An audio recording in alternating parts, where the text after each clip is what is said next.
to come up with it. So, June, let me hand the floor over to you to tell us more what it's all about. Well, thanks very, very much, Jennifer, and thanks so much to all the organisers for accepting this idea to add an accessibility award to the EU Datathon for the first time, hopefully not for the last.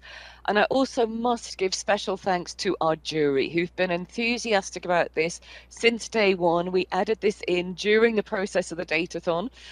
We've had a very balanced group now, not just gender balanced, 4 men, 5 women, but also balanced between 4 able-bodied members and 5 members with disabilities, of which 4 were screen reader users. Now, they've worked very hard this week looking at the products of all the data finalists, and we've enjoyed the sessions this morning.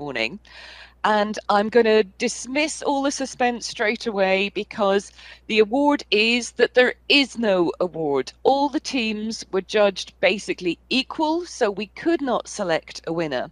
But I am still going to talk and call on your attention for a little bit longer, because even if we couldn't choose a finalist for the award, this first ever accessibility prize in the EU Datathon has given us the opportunity to talk about accessibility by design, to start that conversation.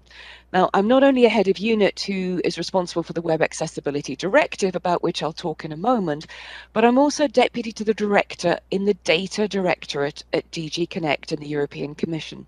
So I am very aware of the importance and the potential of data in the current phase of the digital transformation of both economy and society. And we've heard some great examples this morning of the insights and the opportunities we can get from data innovation.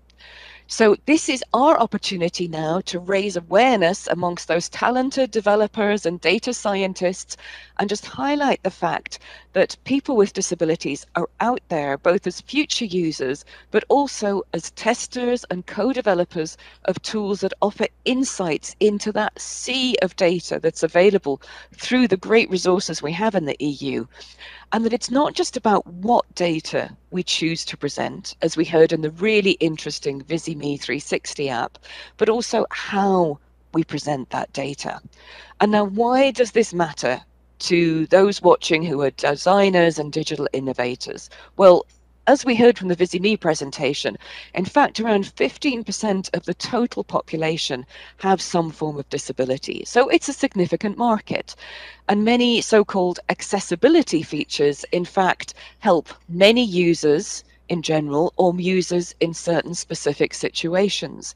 So accessibility can expand the pool of your potential users, and there are also considerable job and entrepreneurial opportunities linked to accessibility. Now, that comes from the fact that we have EU legislation on this topic. So for now, the accessibility of websites and mobile apps is only obligatory, only in inverted commas, for public sector bodies across the European Union. But as of 2025, under the European Accessibility Act, there will be broader obligations on digital accessibility that in key sectors that affect both the private and the public sector. And those obligations will become enforceable by law. So under the current law concerning the public sector websites and mobile apps, what does it mean to be accessible? Well, as examples, I'll mention just some requirements that are defined in our directive and the related acts. So, for example, a website or mobile app should be able to be browsed by a screen reader user or by keyboard navigation. The web page should be semantically structured, for example, with marked up headings, and all images should have a meaningful alternative text, and all buttons should have meaningful labels. Now, at present, we realise that the whole ecosystem around digital accessibility is not really very mature. We know there's a lack of an awareness, there is a lack of training, there are a lack of specialists in digital accessibility. And that's what we want to, and really we need to change. And that change can start here with you, the developers and the data scientists.